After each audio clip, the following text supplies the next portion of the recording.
गुरु समरथ सिर पर खड़े, कहत कबीर तहि दास।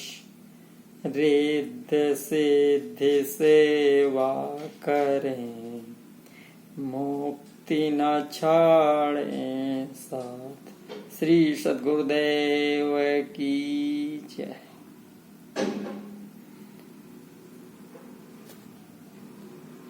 सद्गुरु वचन वैद विश्वासा, संयम यह न विषय कर आशा का इस 30वें पार्ट में आप समस्त श्रोता बंधुओं का हार्दिक स्वागत है, अभिनंदन है।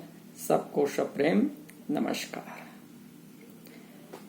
इसके पहले 29वें पार्ट में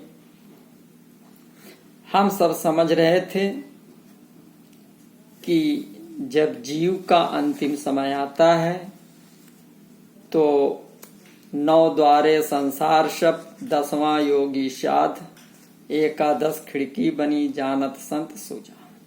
तो 9 दरवाजे से व्यक्ति जाता है और जिस दरवाजे से जाता है वो अपना निशान छोड़ जाता है और उसकी उसी हिसाब से गति होती है।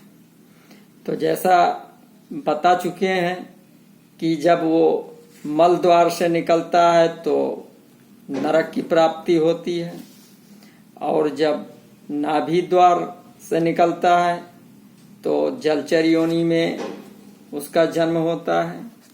मुख द्वार से निकलता है तो अन्न खान में जाता है, कीड़ा सूंडी आदि बनता है। नाक से निकलता है श्वास द्वार से तो वो अंडज खानी में उत्पन्न होता है, और नेत्र से जब जीव जाता है तो मक्खी आदि बन जाता है।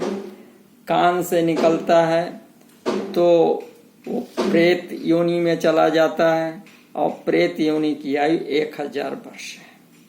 तो इस प्रकार से मल द्वार, मूत्र द्वार, मुख दोनों, नाक द्वार दोनों, नेत्र दोनों, कान, कुल मिलाकर सांसारिक प्राणी इन्हीं 9 द्वारों से जाता है।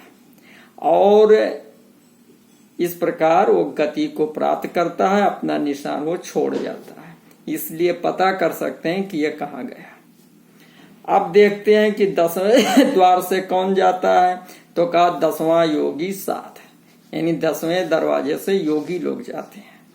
तो 10वें द्वार से जीव जब जाई, स्वर्ग लोक में वासा पाई। योगी लोग 10वें दरवाजे से अर्थात सुषमना को भेद कर निकलते हैं तो वे स्वर्गाद लोकों में अपनी साधना के पहुंच के अनुसार लोकों में पुण्य भोग करते हैं। तत्पश्चात पुण्य के समाप्ति पर फिर से मृत्यु लोक में आना पड़ता है, माँ के गर्भ में जन्म लेना पड़ता है। इन्हीं विभिन्न लोकों में बहुत समय तक वास करना ही 4 प्रकार की मुक्तियां बता दी गई हैं, जो कि हैं शालोक्य मुक्ति, सामीप्य मुक्ति, शारूप मुक्ति और शायज मुक्ति। कबीर साहिब जी बताते हैं कि जो 10वें द्वार से निकल जाता है वो एक अत्यंत सूक्ष्म शरीर, जिसे महाकारण शरीर कहते हैं, को प्राप्त कर अनंत ब्रह्मांडों में घूम लेता है। कहीं भी आ जा सकता है, किसी से भी मिल सकता है। ये जीवित शरीर से योग साधना द्वारा निकलना है, लेकिन फिर भी वो मन की सीमा में होता है, और इसी कारण उसे आत्म रूप प्राप्त नहीं होता। जबकि 11वें द्वार से निकल जाने पर आत्मा अपने मूल रूप को प्राप्त कर मन की सीमा से बाहर अमरलोक में चली जाती है। 10वें द्वार से निकले बिना 11वें द्वार में नहीं जाया जा सकता। अतः पहले हमें देखना होगा कि 10वां दरवाजा कहाँ है तथा इससे बाहर कैसे जाया जा सकता है। तो सद्गुरुदेव जी बताते हैं कि हमारे शरीर में सुषुम्ना नाड़ी है। संत भी बताते हैं, ये शास्त्रों में भी है। तो यही सुषुम्ना 10वें द्वार की ओर जाती है। हमारी नासिका में जो बायां स्वर है वो इड़ा तथा जो दायां स्वर है वो पिंगला नाड़ी कहलाती है। इनके मध्य में सुषुम्ना नाड़ी है जो बंद पड़ी है। हमने कभी इसका प्रयोग नहीं किया, इसलिए ये बंद है। ये शीश से 1.25 हाथ ऊपर तक शून्य तक जाती, वहां जाकर खुलती है, वहीं 10वां दरवाजा है। लेकिन सुषुम्ना 10वां दरवाजा नहीं है, वो तो 10वें दरवाजे तक जाने का मार्ग है, माध्यम है। कुछ महात्मा लोग जिन्हें 10वें द्वार का पूरा ज्ञान नहीं है, केवल किताबों में पढ़ लिया है, तो इसे शीश के किसी एक विशिष्ट स्थान पर अंकित बताते हैं। लेकिन वास्तव में ऐसा नहीं है, बिल्कुल नहीं है। यदि ये किसी एक स्थान पर अंकित होता तो डॉक्टर या वैज्ञानिक लोग कभी का बता चुके होते। इसमें कोई संदेह नहीं है, क्योंकि उनके पास बड़े आला यंत्र तथा माइक्रोस्कोप हैं और डॉक्टर लोग ऑपरेशन के मामले में भी बड़ी तरक्की पर हैं। वे जरूर शीश वाले 10वें द्वार को अपने छोटे छोटे यंत्रों से खोल चुके होते और इंसान को पूरा ब्रह्मांड दिखा चुके होते, लेकिन ऐसा अभी तक नहीं हुआ, क्योंकि ये 10वां द्वार किसी एक विशेष स्थान पर अंकित नहीं है। इसका तो सृजन करना पड़ता है योग साधना के माध्यम से। हम संतों द्वारा बताए गए 10वें द्वार की ओर चलते हैं। संत हमें बताते हैं कि हमारे शरीर में पवन है, पवन में हमारी आत्मा है। ये प्राण हैं 10 जो 9 नाड़ियों में घूम रहे हैं, और ये प्राण हैं अपान, समान, उदान, प्राण, शरोतन व्याम, देवदत्त, किरकिल, नाग, धनंजय, कूर्म या शबल वायु। इन्हीं से सब काम हो रहे हैं। हमारा शरीर तो वायु से ही चल रहा है। उदाहरण के तौर पर अपान वायु गुदा स्थान में रहती है। इसका काम मल को बाहर करना है। यदि ये वायु क्षीण हो जाए तो मल विसर्जन में कठिनाई हो जाएगी। दूसरा, उदान वायु कलेजे में रहती है। इसका काम डकारना है। ये अपान वायु को ऊपर नहीं आने देती। यदि अपान वायु ऊपर आ जाए तो सिर दर्द हो जाएगी, क्योंकि ये गंदी वायु है। तीसरी, प्राण वायु, ये हृदय में रहती है। इसी के फलस्वरूप हमारा हृदय धड़कता है। इसी तरह समान वायु जो जोड़ों में रहती है, और नाग वायु तालू में रहती है जो नींद लाती है। किरकिल वायु नाक में रहती है जो ट्रैफिक पुलिस की तरह सब वायुओं को अलग अलग रखती है। यदि कभी कुछ वायु इकट्ठे हो जाएं तो ये छींक कर उन्हें अलग अलग कर देती है। देवदत्त वायु पलकों में रहती है। पलकों को उठाने गिराने का काम इसी का है। धनंजय वायु भुजाओं में तथा सीने में रहती है, जिससे जोर लगाया जाता है, ताकत लगती है। तथा शरोतन व्याम वायु पूरे शरीर में रहती है। यह शरीर को फूलने से रोकती है। कूर्म या सबल वायु उन्मीलन अवस्था में सक्रिय होती है। तो इस प्रकार श्वास के माध्यम से ही हमारी आत्मा पेट में आई है। अब ये श्वास के माध्यम से ही ऊपर की ओर सुषुम्ना से होती हुई 10वें द्वार तक जा सकती है। जड़ चेतन की ग्रंथि श्वास के माध्यम से नाभि स्थल में आकर लग गई है। नाभि स्थल में ग्रंथि लग गई है। अब जैसे ही पवन के माध्यम से ग्रंथि नीचे आकर लगी है, उसी प्रकार ग्रंथि पवन के माध्यम से ऊपर की ओर जाकर ही खुलेगी। पवन सुषुम्ना के माध्यम से 1.25 हाथ ऊपर तक जानी है, क्योंकि श्वास का आयाम ही 1.25 हाथ है। ये नीचे नाभि स्थल तक भी 1.25 हाथ ही चलती है। लेकिन श्वास को ऊपर ले जाएं तो कैसे? तो कबीर साहब जी ने बताया कि सूरत के दंड से घेर मन पवन को, फिर उल्टा चले धर और अधर बिच ध्यान लावे, कहें कबीर सो संत निर्भय हुआ, जन्म और मरण का भ्रम बहाने। वर्तमान में हमारी श्वास शून्य से नाभि में चक्कर काट रही है, इसे ऊपर की ओर पलटना है। ये श्वास सूरत और नाम के द्वारा पलटती है और तब सुषुम्ना में चलती है। श्वास जब ठीक ऊपर उठने लगती है तो उसकी गर्मी से सुषुम्ना में जमा सारा कफ पिघल जाता है और सुषुम्ना खुल जाती है। सुषुम्ना खुलते ही ईड़ा तथा पिंगला बंद हो जाती है, फेफड़े भी बंद हो जाते हैं। खुलने से किट किट की आवाज सुनाई पड़ती है, जो खुलने के पहले का संकेत है। जब सुषुम्ना खुलती है तो अचानक तेज तेज ध्वनियां सुनाई पड़ने लगती हैं। सुषुम्ना खुलते ही सारी वायु एकत्र होकर धीरे धीरे इसी में आना शुरू हो जाती है और शरीर खाली होना शुरू हो जाती है। तो इस समय साधक को घबराना नहीं चाहिए, बल्कि श्वास को ऊपर की ओर जाने देना चाहिए। धीरे धीरे श्वास सूरत के सहारे ऊपर उठने लगती है। अब मन यहाँ पर बहुत खेल खेलता है, वो सूरत को बड़े चालाकी से हटा देता है। जैसे बिजली तार पर चल रही है, यदि सूरत हट जाए तो फिर श्वास पुनः नाभि में आ जाती है और सारा खेल ही समाप्त हो जाता है। अतः इस समय साधक को सावधानी और एकाग्रता की जरूरत है क्योंकि मन निरंजन इस प्रीति में शैतान की भूमिका निभा रहा है।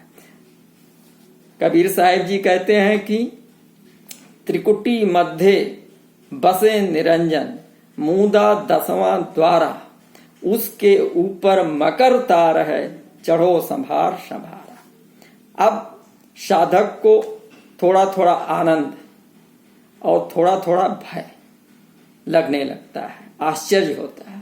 थोड़ी देर में उसे लगने लगता है कि मैं शरीर नहीं हूं, क्योंकि सभी वायु शरीर से निकल करके ऊपर की तरफ पहुंच गई, बल्कि एक श्वास वो श्वास में सिमट जाता है। क्योंकि श्वास में ही आत्मा है और वही उसका रूप है। धीरे धीरे ये श्वास शून्य में जाकर स्थिर हो जाता है और फिर शून्य पलटने लगती है। यहाँ पर मन तड़पता है, पूरा जोर लगाता है कि नीचे आए। इस पर कबीर साहिब जी ने कहा कि मरते मरते जग मुआ और मरण न जाना कोय, ऐसी मरनी ना मरा कि बहुर न मरना होए। और जा मरने से जग डरे और मोरे मन आनंद, कब मरहूं कब पाऊं पूर्ण परमानंद। तो जब शून्य पलट जाती है तो जीते जी मरने के समान होता है। ऐसे में साधक एक अलौकिक दुनिया में चला जाता है। इसे कहते हैं 10वें द्वार से निकलना। तो यहां से निकलने पर अब साधक को एक अंतवाहक सूक्ष्म शरीर मिल जाता है, जो बड़ी तेज रफ्तार से चलता है। इससे साधक ब्रह्मांड की यात्रा करके आता है। यह शरीर बड़ा अद्भुत होता है। इस शरीर में हाथ नहीं होते हैं, लेकिन फिर भी साधक अनेक कार्य कर लेता है। इसमें पैर भी नहीं होते, पर साधक बड़ी तेज चलता है। इसमें मुख भी नहीं होता, पर फिर भी साधक बोल लेता है। गोस्वामी तुलसीदास जी इस अवस्था को बड़े सुंदर ढंग से बता रहे हैं। कैसे? पद बिनु चले सुने बिन काना,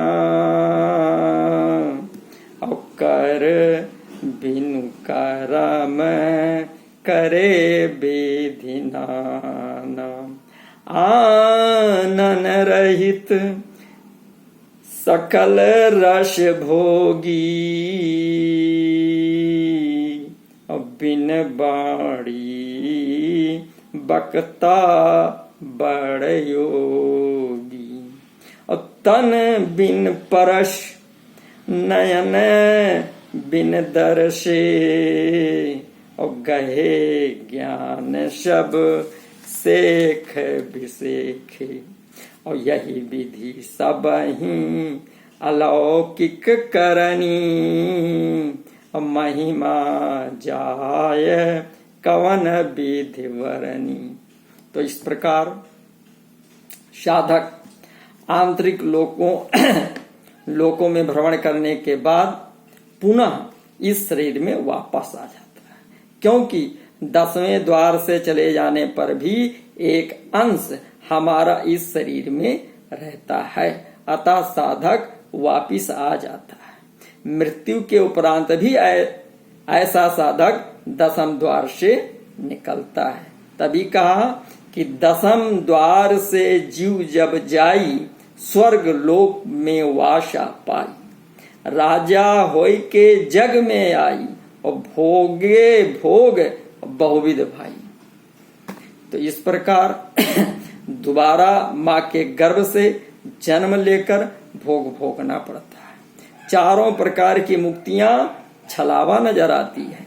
पहचान है कि लगेगा सो रहा है, कोई अच्छा स्वप्न देख रहा है, इस कारण चेहरे पर प्रसन्नता नजर आएगा अंतिम अवस्था में।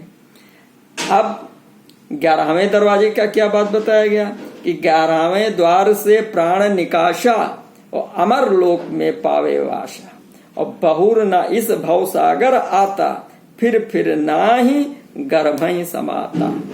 पहचान है मुख पर प्रसन्नता, शरीर का गर्म रहना, वह मुलायम रहना, लगता कि जीवित है। 11वें द्वार से प्राण निकलने पर सीधा अमरलोक जीव हंस होकर चला जाता है। काल निरंजन में उसे रोकने की ताकत नहीं होती। इसे ही परम मोक्ष कहते हैं। फिर दोबारा वो भवसागर में नहीं आता। सदगुरुदेव जी बताते हैं कि 11वें द्वार में प्रवेश करने का रहस्य कि आओ पहले समझें कि 11वां द्वार कहाँ पर है और कैसे इसमें प्रवेश करें। तो सदगुरुदेव जी बड़ी रहस्यमय और प्यारी बात बताते हैं। वो बताते हैं कि 9 द्वारे संसार शब्द 10वां योगी साध, 11 खिड़की बनी जानत संत सुजान। कबीर साहिब से पहले 11वें द्वार के भेद की खबर किसी को न थी। इसी 11वें द्वार का संबंध सत्य भक्ति से है, क्योंकि इसमें से निकल जाने पर आत्मा अपनी सही मुकाम पर पहुंच जाती है। इसके बाद उसकी अपनी मौज पर निर्भर करता है कि पुनः शरीर में वापस आए ना आए। यह 11वां द्वार हमारी सूरत के अंदर है। अब सवाल यह है कि ये खुले कैसे? तो ये गुरु कृपा से खुलता है, मात्र गुरु कृपा से। करोड़ों वर्ष तपस्या करने पर भी ये नहीं खुल सकता है।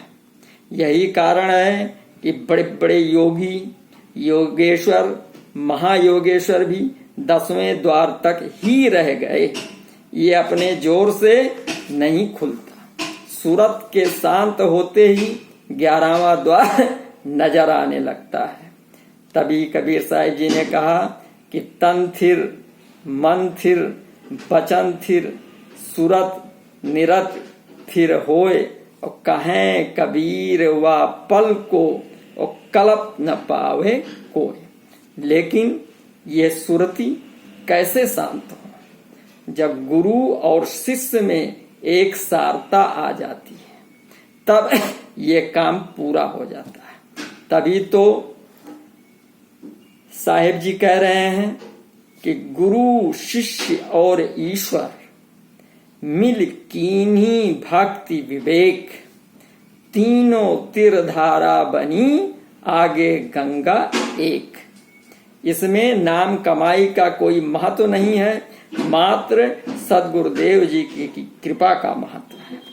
आपके दिल में सदगुरुदेव जी के लिए तड़प होनी चाहिए। हम जब भी सोएं तो गुरु के लिए तड़प रखकर सोएं। ऐसे में जब कभी लेटते हुए नींद में धू धू का शब्द सुनाई पड़े तो डरना नहीं चाहिए, समझ लेना चाहिए कि सदगुरुदेव जी आ गए हैं। धू धू शब्द सुनते पारा, धू धू शब्द ही जीव उबारा। फिर वो शब्द हमारी आत्मा को उठाकर ऊपर की ओर ले चल पड़ेगा। थोड़ी दूर जाकर वो शब्द हमसे बात भी करने लगेगा। फिर अनंत ब्रह्मांडों को लांघते हुए वो शब्द हमें अलौकिक दुनिया की सैर कराएगा। शुरू में सदगुरु और शिष्य साथ साथ चल रहे होते हैं, लेकिन एक स्थान पर पहुंचकर सदगुरुदेव जी आत्मा को अपने अंदर बिठा लेते हैं। ऐसे में शिष्य सदगुरुदेव जी से पूछता है और सदगुरुदेव जी में बैठकर सब कुछ देखता है। कुछ आगे जाकर सदगुरुदेव जी उसे बाहर निकालते हैं। तब आत्मा सदगुरुदेव जी से पूछती है कि उसे अपने में क्यों समाया था। तो ऐसे में गुरुदेव जी कहते हैं कि वहां तुमने अपने आप को भूल जाना था। केवल मैं ही वहां पर भूलता नहीं हूं, अन्य सभी भूल जाते हैं। यही कारण है कि सिद्ध साधु और बड़े बड़े योगेश्वर भी अटक गए, आगे नहीं जा पाए, क्योंकि अपनी कमाई से, अपने जोर से कोई भी वहां से पार नहीं हो सकता है। फिर वहां से चलने पर सूरत का सागर आता है। वहां पर आत्मा बिल्कुल निर्मल हो जाती है और मन छूट जाता है। फिर अमरलोक पहुंचने पर मानसरोवर अमृत कुंड में स्नान करती है। ये 1 सेकंड में अनंत काल कलौटी खाती है। फिर आत्मा हंस हो जाती है तथा सत्य पुरुष के दर्शन से हंस में 16 सूर्य का प्रकाश आ जाता है। अब वहां पर हंस से पूछा जाता है कि उसे परमात्मा चाहिए या सदगुरु। आत्मा परमात्मा की ओर खींचती है। यदि वो परमात्मा मांगती है तो वहीं सतलोक में रह जाती है, और यदि सदगुरु मांगती है तो फिर परम पुरुष उसे अपने में समा लेते हैं, और फिर वो साहिब जैसी परम पुरुष सदगुरु जैसा परम पुरुष है वैसे ही परमहंस हो जाती है। तब परम पुरुष उसे जीवों को लाने के लिए नीचे भेजते हैं। तभी तो कह रहे हैं कि लाली मेरे लाल की जित देखूं तित लाल, लाली देखन मैं गई मैं भी हो गई लाल। अब परमहंस हो जाने पर सदगुरु भक्त जब चाहे, जब उसकी मौज हो, पल में सतलोक आ जा सकता है। इस प्रकार परम मोक्ष और परम पुरुष साहिब जी की प्राप्ति होती है। अब प्रश्न ये उठता है कि हंस अपने निजधाम अमरलोक में जाता है तो वो लोक कैसा है? तो इसका वर्णन अगले वीडियो में